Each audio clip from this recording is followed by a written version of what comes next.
morning and welcome to The Form on a big Saturday of racing. So much to look forward to with domestic action from Matamata and Hawera, and then across the ditch, of course, Randwick and also Caulfield host massive Group 1 days. So much to look forward to. Let's have a little look at what's on our agenda. We start the show with Brendan Popplewell, who'll give us his best and value bet from the Matamata Gallops. We'll then head to Andrew Forsman, who's got a number of runners, including frontman, on that Matamata card. And we can't forget about the chosen one in Australia. Then former Kiwi Todd Pollard links in with Annabelle Neesham's top galloper, Zaki. We then head to Nassim Dilmi, Godolphin's right-hand man, before we wrap up the show with Mick Kent Jr., who of course has I'm Thunderstruck in that key Group 1 race on the card from Caulfield. Well, first up here on The Form this morning is Brendan Popplewell. Brendan, great to have you with us. And Matamata is the focus for you in the North Island on Saturday. Yeah, and a good program too, especially with the Cup race. Nice solid field around that. We see a horse that has competed at the Group 1 level and placed in the Derby as the favourite and front man. The 3-year-old race, disappointing that I Wish I Win's not running, but still some good form line to work through, and the undercard nice and strong too. We'll be playing on a heavy surface. Heavy 10 is the track rating.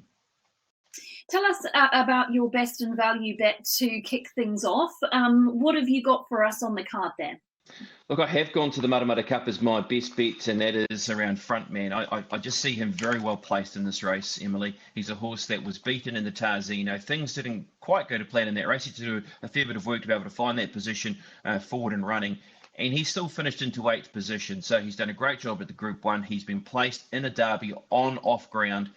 He gets that there tomorrow where the ground is, as I said beforehand, in that heavy 10 bracket. I just feel as though he can position nicely forward and running. Shouldn't be too far off them, and he has a chance to really show his class. $3.50, I still thought was a backable price. And one thing you will get, as I know the track is in that heavy bracket, we know he can get through slow track conditions. Feeling pretty confident he can get through the conditions that'll be there at Matamata. So I was happy to mark him as my best front man. And tell me about your value bet on the card. What are we playing for this? Look, I'm going to the other feature race on the program, which is race number 8, the Open Handicap over 2,000 metres. I went with Sweet Clementine in this race. Now, I know that she was beaten 4 lengths by the favourite in this race in Cherry Lane.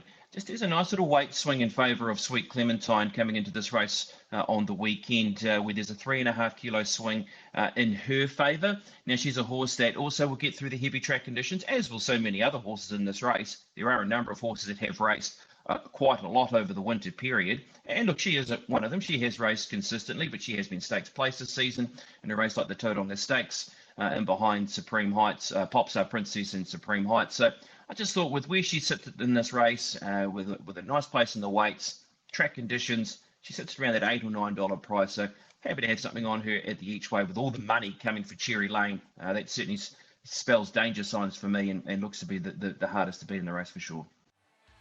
Brendan, thanks so much for your time. We're looking forward to Matamata and enjoy the meeting. Thanks, Emily.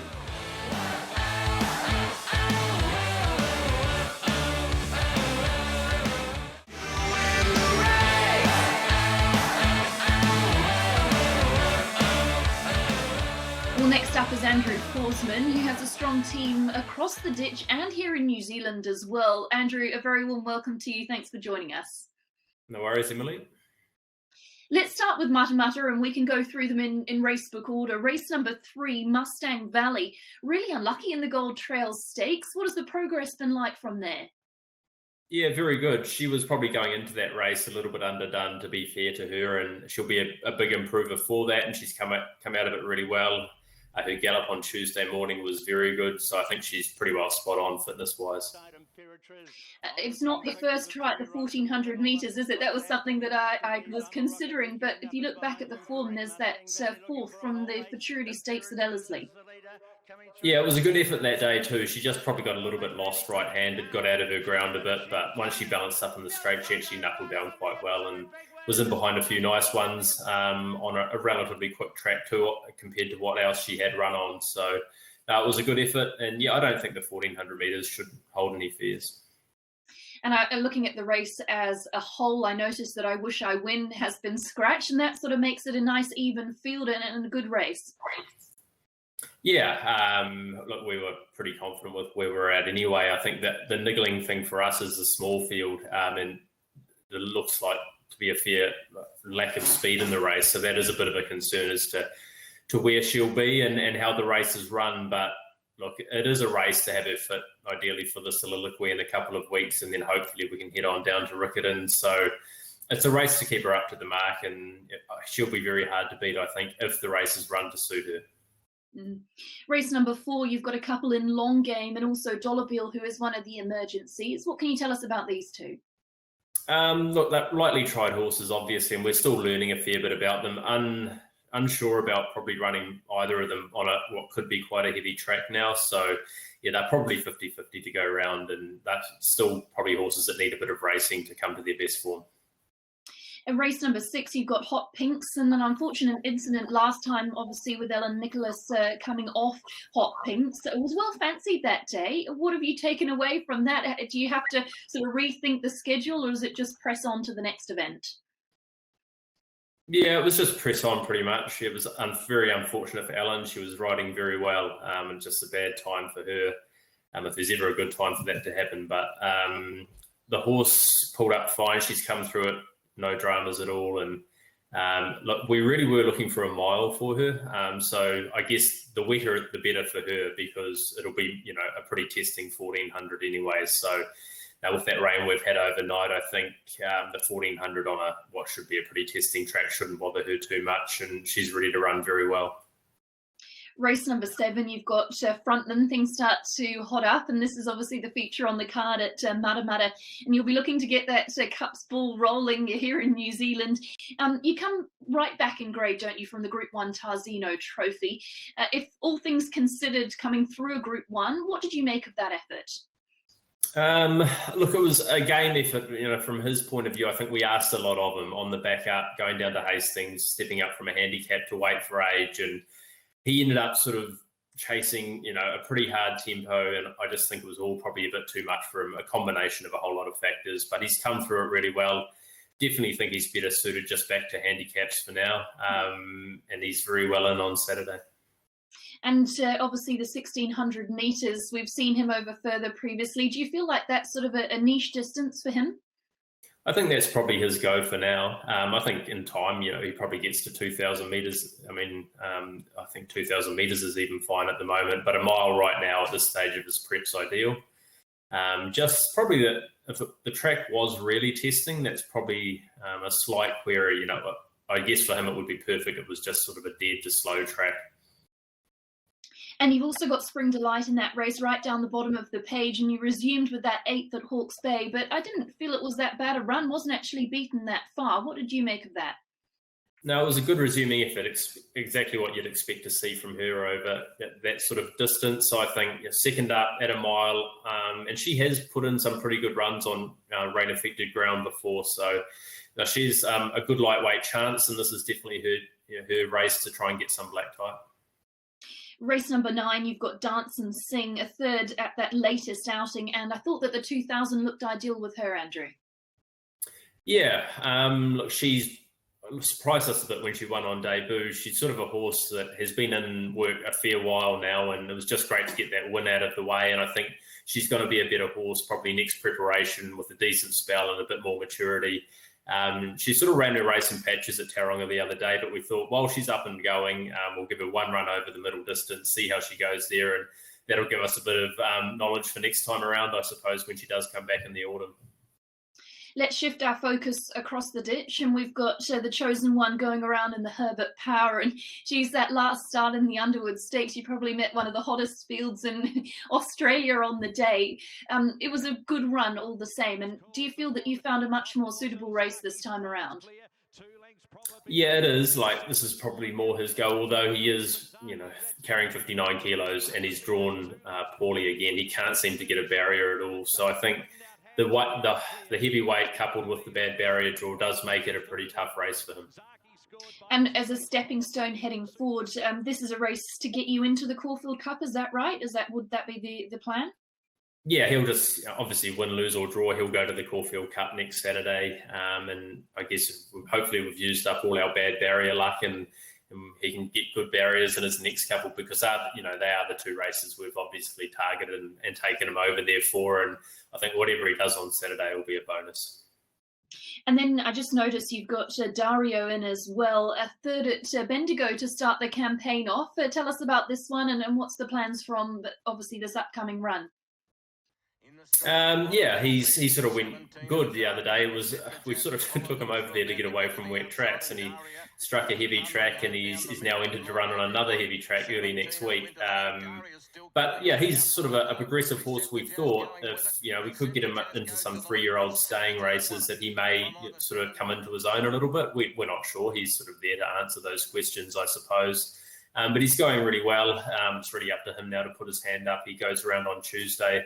You just hope that the track does improve a little bit. But his first up run was full of merit. Damien Lane rode him and was really happy with the run. And he said once he gets over ground, he should be pretty hard to beat wherever he heads. So that's what we're hoping for. And just have to see where we end up this campaign. Andrew, thanks so much for your time and talking us through those runners. Best of luck at Matamata and, of course, with the Chosen One as well. Hopefully he can defy the barrier and also the big weight. Thank you very much, Emily. Cheers.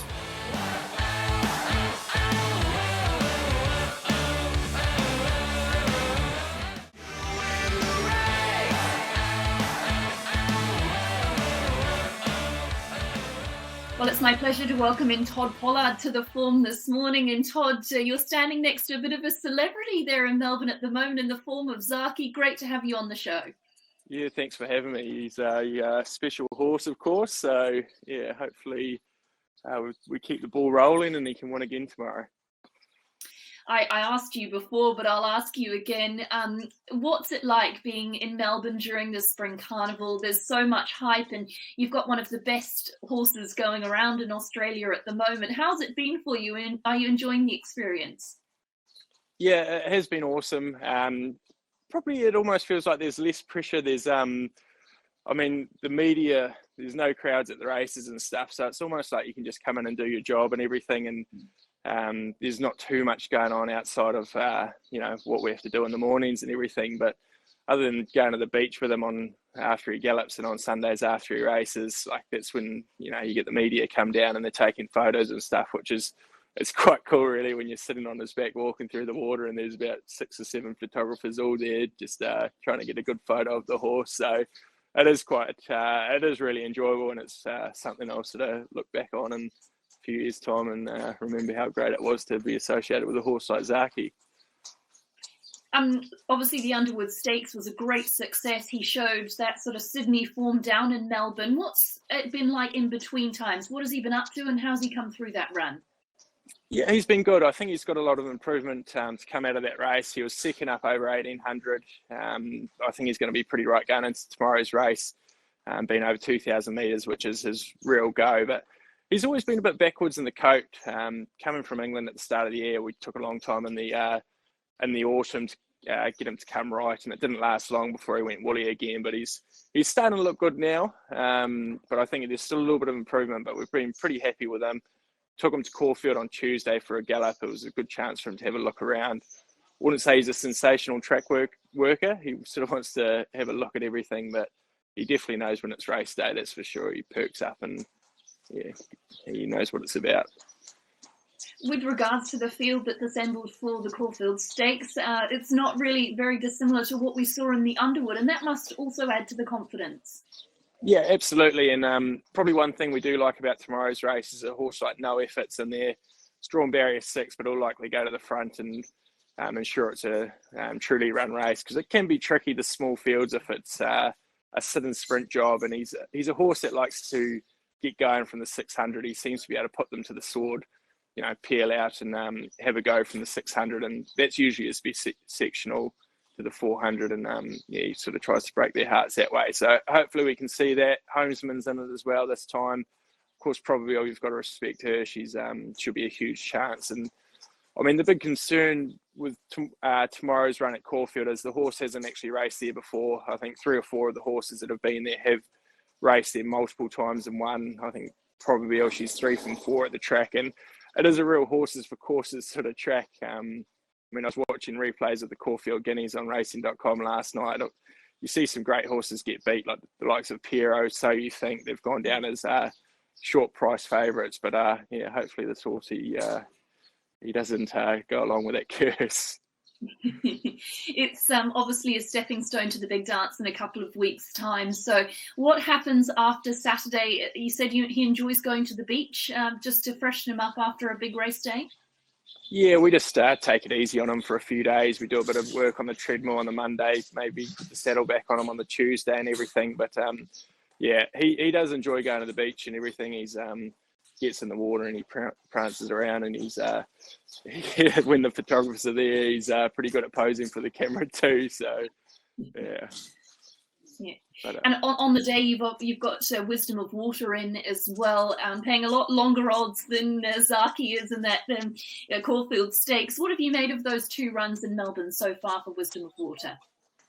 Yeah, I mean, this was ideally going to be his second up run, but first up he just went back. He's a horse that needs to go forward and have a bit of confidence in the run, and he went back from the barrier, got into a tricky spot, and then we brought him back to Sydney, and just as it worked out, it was a bit of a mistake. We nominated him for a race, that second up race, 2 weeks later, and the field looked pretty average, and we thought he'd be a real chance.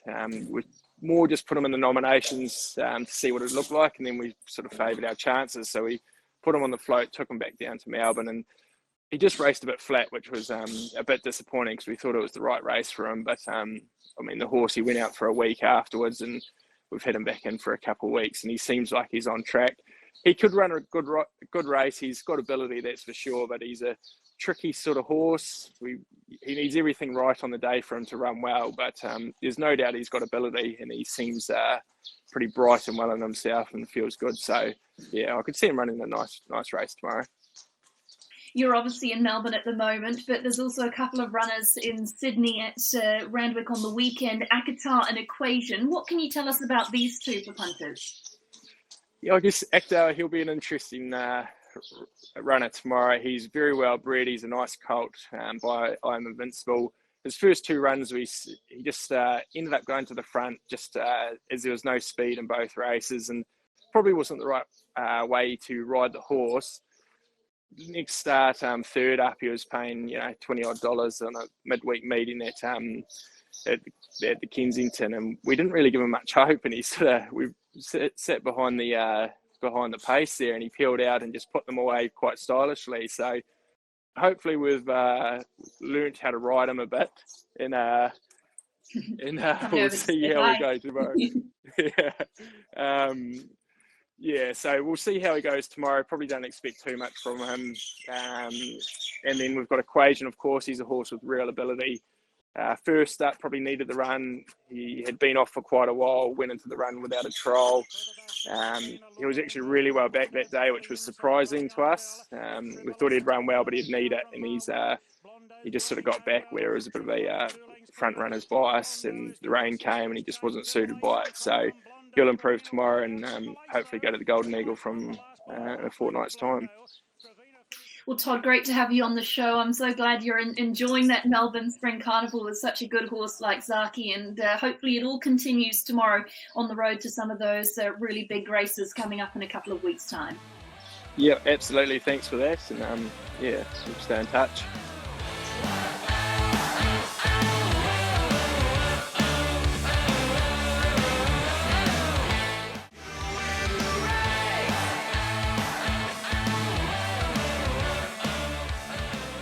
Well, we welcome in Nassim Dilmi on the show again. Nassim, great to have you back with us. And you did such a good job last time that we've had to get you back to talk through your runners for this weekend. Thanks for having me, Emily. No, it's great. I'm glad everything ran up to how I tipped them, and hopefully the punters will be listening again this weekend. Let's have a talk through the contenders at both Randwick, of course, and Caulfield. We'll start with Randwick with those stakes races. Brigantine in the Group 2 Stan Fox, racing really well with a win 2 starts ago, and then a second in that Guineas Prelude. How's the horse come back from Caulfield? Yeah, he's come back in good order. Obviously, a horse that we had a big opinion on as a 2-year-old. He's quite a big, stocky horse, so we knew it wasn't going to be a really early type, and we knew it was going to be better as a 3-year-old, and he's shown that at this stage. The way he's ran last start, although it looks like the 1400 it would have been best for him, the drop back in distance will really suit him. Really happy with the way he's going. The 3 weeks between run, obviously it's not an easy race. The horse of Chris Waller, Coast Watch, will be very hard to beat, but hopefully he can get back in a winner's circle. And then at race number 5, the Group 2 Roman Consul, Palele. I don't think this horse knows how to run a bad race. Another really solid effort last time, just going down to home affairs. And you find another suitable race here. How is the horse? Is he maintaining that condition throughout this campaign? Yeah, he's very good. He's very easy to train. Doesn't take much to get him fit. Obviously, last start, a bit of the track bias where the leader got away from him. And the winner, which is a potential Everest runner. So we knew he didn't get beat by only an average horse. I'm really happy with the run, and it's a winnable race for him. Hopefully he can get a Group 2 up to his name now and step up to those big races during the spring. But apart from that, very happy with the horse. Where would you go onwards after this run if the Hulbert was well? Well, it depends. After Saturday, the Coolmore could be on the agenda in 2 weeks' time. Not that anything's been mapped yet as our Everest horses, but the team, is still in the mix. We haven't decided on which horse we will pick yet. Obviously, if he were to be in the Everest mix, he'll have to be on the backup. The way the horse is, I don't think he'd be too bothered by backing up 7 days later. So there's a few options still, and I'm sure that the team will have a couple of things in mind and make the right decision. Race number 8, champion Allegron is the horse in that. Last time we spoke, you said he was one to follow when he got up in distance, and he certainly was. He ran a solid 4th in the Gloaming. How has he come through that? And are you excited to see him over the 2000 in the Spring Champion? Yeah, for sure. Obviously, the Spring Champion is a race that you know well yourself. Actually watched the replay again this morning of Dundee, but it's the 2000 meters. He's really looking for it.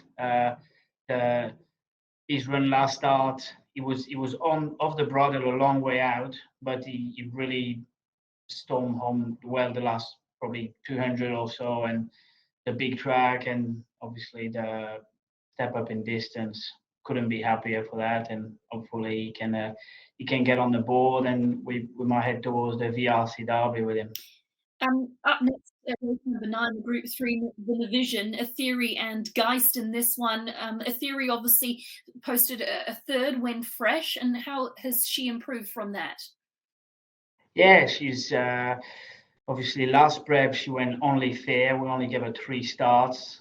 She had a big campaign when we took her to Queensland, and those hard track up there didn't really affected her at the end of her prep. So we only gave her a light prep with three runs. She's back in good order. She's only drawn average, but she's at this stage $21. She's probably a little bit over the odds. I think it's a nice race for her, and hopefully she can get back in form, because we know when she's in good form, she's a very talented fielder. And Geist is the other one in that race. Last start 4th when 3rd up, and so has the benefit of that sort of race day fitness under its belt in comparison to Ethery. Yeah, for sure. Obviously, she's had 2 starts in Sydney, then she went back to Melbourne, ran really well. She wasn't far beaten. She's only got 54 kilo on her back, so she's well suited for this race. A very nice filly. Hopefully she can win her first stakes race, but she's the filly we kind of took our time with. She won a benchmark 64, and then we throw her in the deep end in a Group 3, and she plays. So she's one that the team always had a big opinion of, and she's always been consistent, and hopefully she can win a nice race tomorrow. Who do you see as your best winning chance on the card at Randwick over all the runners that you've got? At Randwick tomorrow, I think Brigantine would be our best chance. He's a very talented 3-year-old colt. And we could have a good day. The likes of Paul Haley could run a big race, and so is Allegron. Although Allegron is it's a tough race. The horse of Richard Lead would be hard to beat, I think. But now can't wait until tomorrow. And then if we head south and have a little look at Caulfield as well, we'll start with that first on the day for the 2-year-olds. A really hard race for punters because so many of these horses haven't been seen. You've got Renaissance and Magic Carpet. What can you tell the punters about these two? So Renaissance he's had a couple of jump outs in Melbourne. He's had one first time in the Flemington Straight back at the end of September. Yeah, obviously it was just education for them to see the straight and on the grass. It went pretty good. We didn't want the jockeys to give them a hard run. That race was mapped for him a long way out when we sent him down to Victoria. And he had another jump pad on the 1st of October at Flemington, just to keep the fitness up to him. And he won his jump pad quite impressively. So for all the punters that are watching at this stage, he's over the odds to our eyes anyway. We think he's a very talented colt. Craig Williams was very happy with him. He rode him both jump pads, and he's coming to the race in good order. Couldn't be happier with him. And Magic Carpet drew a nice barrier. Obviously, there's going to be a lot of speed in the race. He's had a jump out over the straight at Flemington on the 23rd of September as well.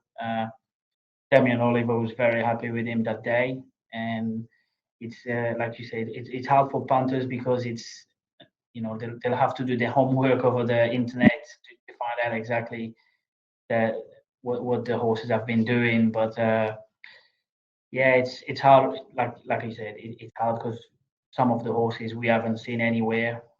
Just the one horse of Mick Kent has had one start for one win. So, but we couldn't be happier with both horses, and they should both run well. Race number 3, you've got Pandemic, who really attacked the line well last time, which must have been a buzz, despite not being able to win. Yeah, very good. Obviously, his first up record's very good. So is his second up record. So he's well bred. He's not a hard horse to get fit either. I know he hasn't won for a while, but he's always thereabouts. So he's he's only got 55 kilo on his back. It's a nice race for him. Hopefully, he can pick up another black type and go from there. But winnable race. And then race number 4, Run, very similar to Pandemic, really. That brave run last time, just getting caught late. Such a shame. Another one that just went down. Yeah, obviously she just got beat last start, and she meets the winner of that race again. She's well weighted for that race. 2 seconds about Winnie Valley before probably she wouldn't handle the track, but she handled the track better than we thought, and she's fit. Ready to go, and hopefully she can get ahead in front this time. Race number 5, Rohirrim and Isaurian. And what can you tell us about these two? How do you rate their chances? Yeah, both with a nice chance. Obviously, Rohirrim last start, we thought he was 5 from 5 first up, and we thought it was a nice race for him at Kembla. The pace was way too strong. He was sat at the back. Bowman rode him that day. He said, although he only ran 9, it would have probably looked bad, but he wasn't disappointed with the horse. He said just the strong pace didn't go his way, and otherwise he was happy with the run. The horse has gone down to Melbourne in good order. The guys are very happy down there, and hopefully he can get back on the board. And I saw him saying he's 5 win for 7 starts first up, so he's got a good record. He was narrowly beaten last start by a couple of horses, and he's in good order. Hopefully, either of them could run a nice race. Race number 7, comes through a recent trial at Hawkesbury. What did you make of that? Very nice. She just went to Melbourne this week. From all we know, she arrived in Melbourne in very good order. The guys at Osborne Park were very happy with her. She had a nice trial at Hawkesbury just to keep ticking her over. And last start, she was ridden a little bit too quiet at Kembla. She ran home very well. She was only beaten just over 3 lengths. So the guys couldn't be happier. She's in with a big chance tomorrow. And then we've saved the best for last in the form of Adamo, of course, in the Caulfield Guineas. So exciting to have him, and not only in it, but obviously a well-fancied favourite. Geez, it's hard to fault that Golden Rose effort. He didn't get the win, but what a massive effort to come from so far back and still run a brave second. Yeah, massive run. Obviously, we knew that day the track was very leaderish.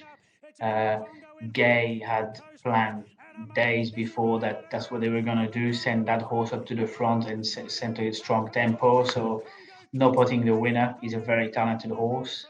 Obviously, we were beaten that day, unfortunately, but tomorrow the sad part is the barrier, but there's already 2 scratchings in the race, makes us come in barrier 13. So hopefully, if he ends up midfield or worse, we know he's got a nice turn of foot, and he's ran in Melbourne before, so we couldn't be happier with the horse. Not an easy Group 1 to win, but hopefully he can get another Group 1 on his tally, and we know he's in with a chance. He also has his first the 1600 meters. With the way he finished up his races, I suppose not a huge concern there around the distance. No, we don't think so. Earlier, even as a 2-year-old, he was quite dour in his work, and the way he ran in a sleeper, he always shown that he was always wanting to go a little bit further. The way he's won the Group 1 as a 2-year-old, 1400 meters was very impressive, and the way he's ran the Golden Rose as well was that's what he's looking for. A big nice opening track. Obviously, Caulfield's not to his liking, but we know he will handle it really well. But yeah, couldn't be happier with the horse, and hopefully from then on, if he looks for further, he could be a potential Cox Plate horse. We don't know yet, but he's certainly heading that way. Yeah, he is. Exciting horse. Well, thanks so much for your time, team. It's been great to catch up with you, and good luck with all of those runners across the weekend, in particular, of course, that Caulfield Guineas. Thank you very much.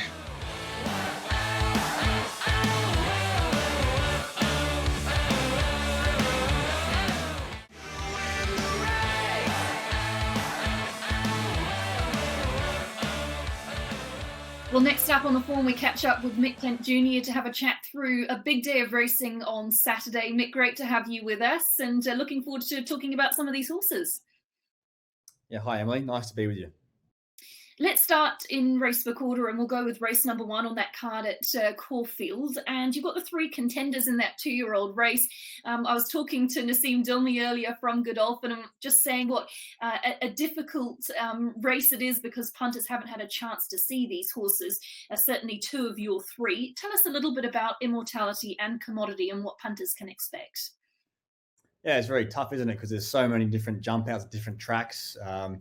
Hard to gauge. So our 2 debutants both jumped out here at Caulfield on the course proper.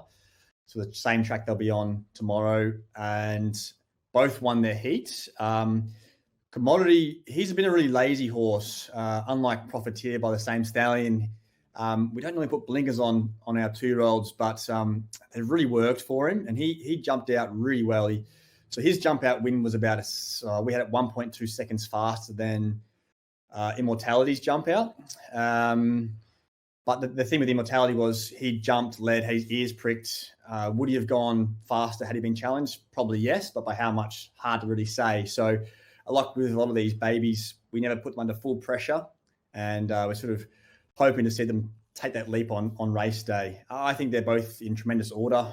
I think they both run really well. As you mentioned, just hard to get a gauge on what the opposition is going to be like.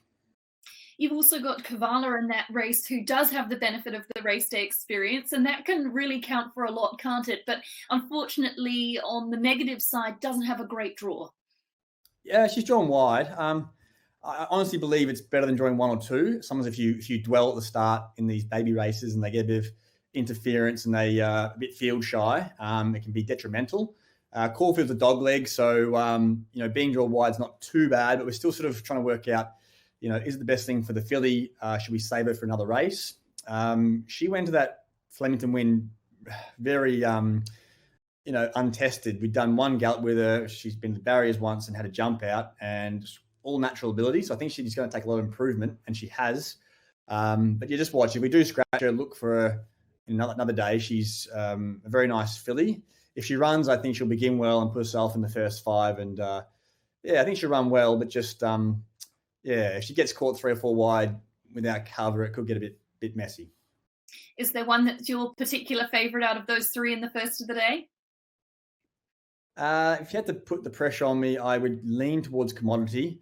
I think the blinkers have really worked for him. He worked with Immortality on Tuesday morning as well, and probably was going a bit better than him. I still wouldn't be surprised if Immortality beat him on race day. He's a bit on off the bridle, and if he did, from a nicer barrier draw, bounce quickly, put himself in the right spot, he could well take that necessary jump under race day pressure. But none of these are as professional as our horse that won last Saturday. So let's hope for the best, I suppose. Yeah, really tricky one. Race number 3, Lombardo, a horse that's just on fire at the moment with those back-to-back wins. Can we keep the ball rolling? Definitely. He's in the zone, that horse. He's a big lump. He's about 600 kilograms, so he's finally looking fit and muscled up, and we couldn't be happier with him. Got a nice barrier draw in a race where I think he can control the speed, and he's a pretty simple ride. You don't want to sort of hold him up too much, let him flow, and he builds through his race with nice big stride, and had to be impressed by the way he put a big margin on them last start, won by 4 lengths, and he hasn't gone backwards. So obviously a step up in grade, but I think with the lightweight, he'll be very hard to beat. Speaking of lightweights, it takes us to the Toorak race 9, I'm Thunderstruck and Quantum Mechanic. And you have to be blind not to see I'm Thunderstruck's amazing effort last time. How's the horse been since then? He's been brilliant, Emily. We're delighted with the horse.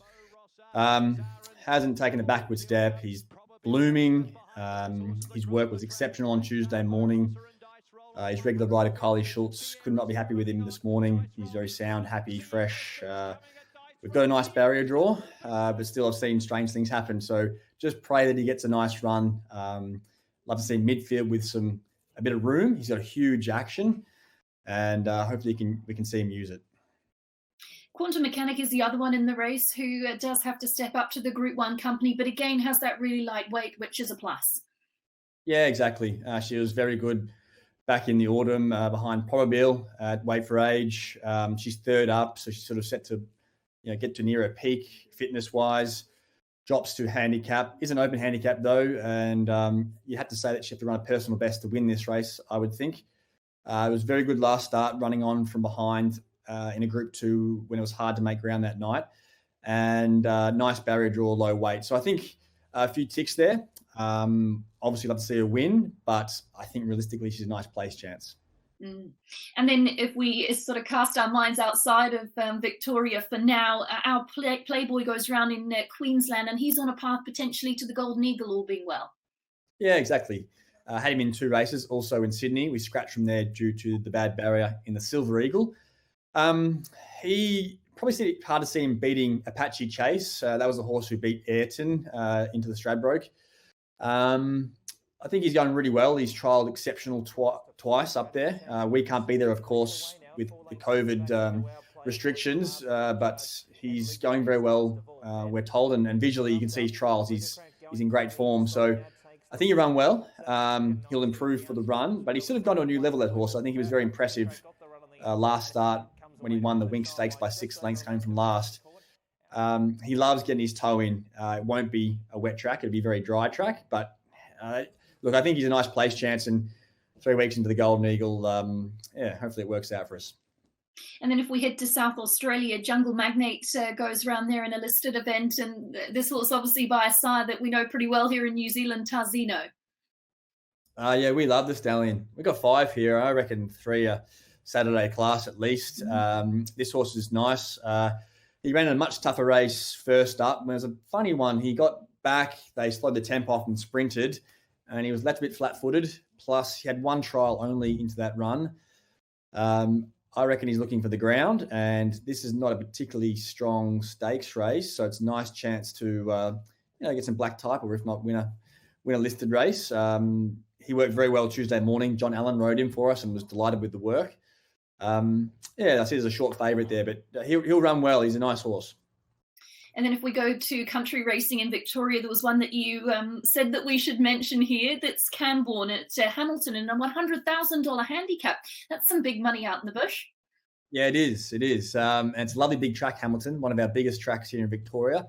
And he's a lovely big horse that likes to sort of find his feet and work home. So I think he got beat last start as a short favourite, but, I think he's better off over the mile ridden to finish off, and he'll get that chance. He's drawn terribly, but I think come the last race at Hamilton, there'll be plenty of time for him to sort of find his feet and work home strongly. And he's a nice horse. He's already qualified. He ran second last start in one of these heats, which gets him into the final during Cup Week worth $500,000. So it's fantastic money for a horse rated 71. And if he gets the right run, can track up 3 deep, I think he can win that race. Just two more questions before we let you go. I note a little bit of a weather watch around Victoria, obviously focused mainly on Caulfield. What are the conditions likely to be there on Saturday, and how will affect that your two contenders in that the Toorak handicap? It'll be beautiful, Emily. It's a gorgeous day here today. They've been very lucky, had plenty of rain during the week. Tracks always play better when there's natural watering, and they might get a little sprinkle tomorrow late. So I think it'll be, it might start as a 5, but it'll improve to a 4, and it won't get any firmer. So I think every horse gets their chance. Thunder would have loved rain. I mean, he grows a leg in it, I think, but doesn't need it. He goes on all ground, and it'll be a beautiful surface. And then just before we let you go, if you had to pick a best for the weekend, who would it be? What would you be singling out for us? I hate to pick up the short one, but Lombardo looks the obvious. He's really flying. Nice race where he can control the speed, and he'll be very hard to beat. Awesome stuff. Thanks so much for your time, Mick. Best of luck on weekends with those races coming out of Caulfield. Thank you, Emily.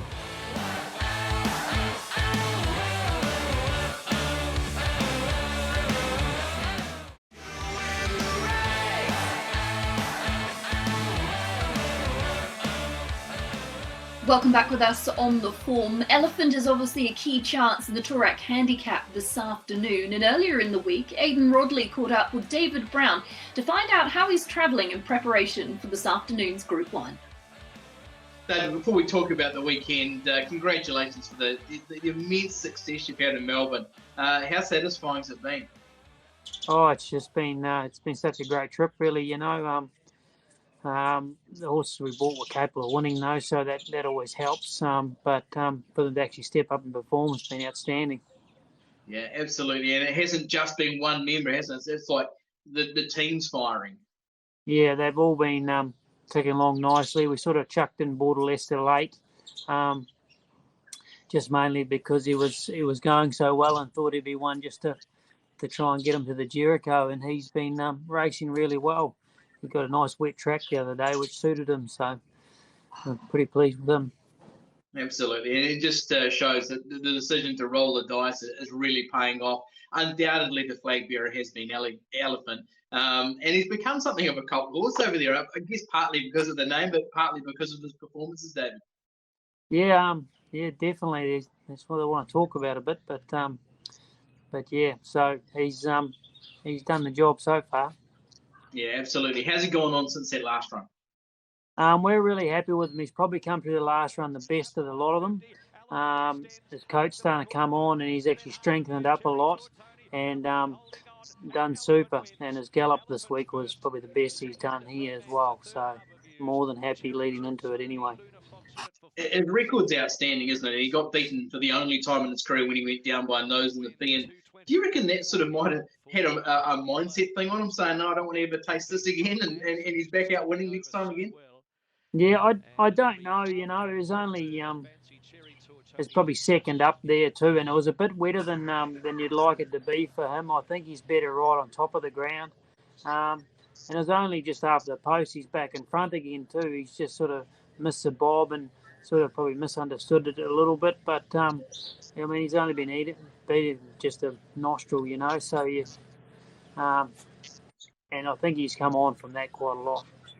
Yeah, absolutely. And both of those in top company and the fee and then the Sandown Stakes. And now you step up to Toorak, but you're getting a little bit of weight relief, aren't you, under the handicap conditions? Yeah, I mean, he comes in the weights reasonably well. Not as well as if Behemoths were still in the race, then we sort of would have been right down on 53, which would have been even better again. But that's sort of part of the game. We're trying to get in the race and get the right handicap as well is always hard. But I think we've come in pretty well. Yeah, absolutely. How do you play this one? Have you gone through sort of scenarios and how it all works out for him?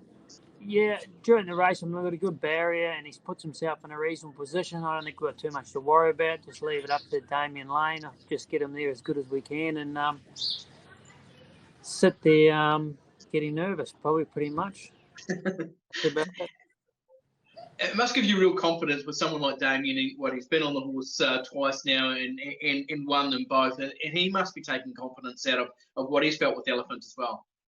Yeah. Yep, he was very happy with him last start. He said the way he switched off was he just wasn't even sure if he was still there coming around the turn. And then when he asked him for a little bit, he was there, and he was really happy the way how he switched off so much.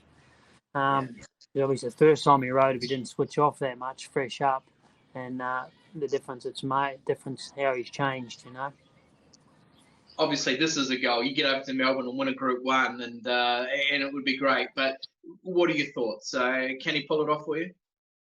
I think we've got him as well as we can get him, and got him to where we need him to be, and is fit and the best we can. So hopefully he can turn up. You know, it's always a nervous watch for us because. Everyone that's had racehorses, you know, that at some point they sort of let you down and, oh, Jesus, run down the track, it's done that. And every time you watch him, you think, oh, is today going to be the day, you know, and probably gets me more nervous thinking about that. But I think he'll run a solid race and be right there. So it'll just depend on what else happens in the race or if something's better than him on the day, I suppose. But, yeah, very nervous watching anyway. Absolutely. We're all nervous for you as well. And he really is a horse who's captured New Zealand sort of betting fans and racing fans as well. And it does lead me to another thing, David. Obviously, you're over there in Melbourne. You've made the sacrifice to be away from the family. Obviously, Emily and the kids. What's that been like? How hard has it been for you for being over there away?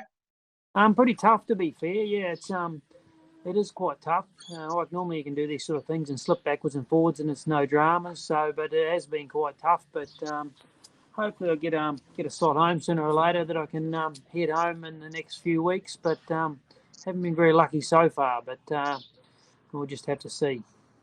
Okay, and the other thing is obviously you're over there around Trent Barstone, Natalie Young, Brendan Horton, some really good minds. How much have they been as sort of ideas sort of based bouncing off plans and things with them? Yeah, it always makes a difference, especially when you're with people that know the programming and what's happening in that, and just the daily ins and outs of how everything works too, you know. So I've been very grateful and very lucky to have had that sort of help through the campaign. Okay, you got Elephant this weekend. When are we going to see the rest of the team? Rhino's in on Wednesday, middle of Caulfield. There's a rating 70 race there for him for 3-year-olds over the mile, so that should suit him well. Just don't think he's quite going to see the Derby trip this early. He's got a high cruising speed and he's probably better off utilised just a little bit shorter. So we didn't bother nomming for that. So we'll just stick to this race next and see how he goes, and he might have another go start of the carnival. There's a race from there, so we'll see how he goes. Border Leicester's probably going to start actually on Friday night, Cranbourne again. It's just a nice race. He comes into it a lot weaker than he's been in, and we've had quite a lot of rain here, so I think it'll be it's very well suited to him. Okay, and Bifrost? He's actually gone home.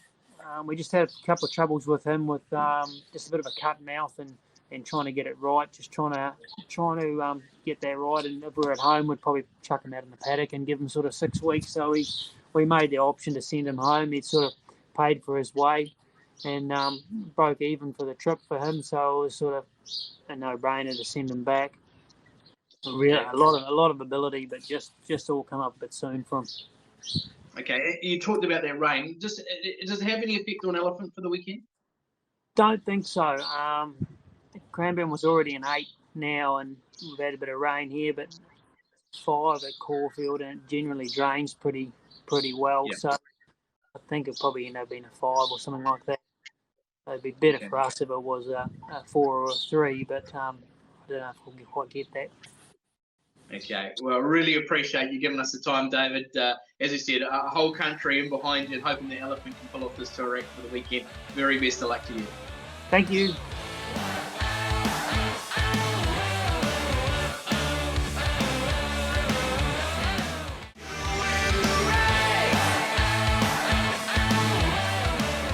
Some really great insight there from our guests on the show today, and they've all got really important runners coming up this afternoon, and we wish them all the best of luck. Now let's recap our best bets.